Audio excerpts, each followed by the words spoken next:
Hello, so I wanted to go see an ROC post in person, and sadly I think there's only one left in Oxfordshire from what I could find from looking on sort of Google Earth at known locations of them.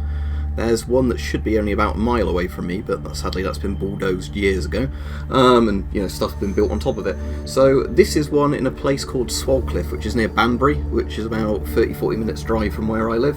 So in the first bit of video I've just included some dashcam video. It shows up sort of on the right, but I don't know if you'll see it from the angle of the dashcam, but it's quite obvious when you're driving the car. You can see this one from Google Earth as well if you want to have a look. Just have a look at Swalcliffe, but just I just thought I'd include this as well. If anybody else was interested in the post, they know which road to sort of drive down and all that, and where you can park here just on the left. So anyway, I assume it's on privately owned land. It's just in a field, but there wasn't actually any sort of hedgerow or anything in the front of the bit where the ROC post meets the road. So I thought, I'd go up have a look, because it's not like I'm trampling on anything or like climbing over any fences.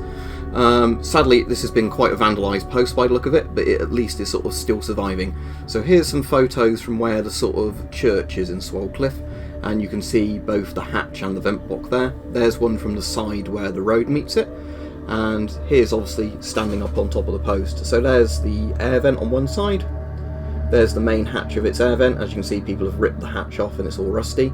There's a photo down the hatch, as you can see, pretty dodgy to try and climb in there because of the sharp edges of the hatch.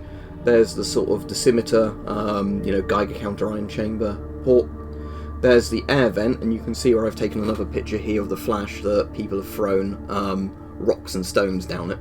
And here's just a little bit of video I did just scanning across the post. But yeah, really interesting to go and see one in person. It's a shame it's been vandalised, but it's nice it's still standing at least.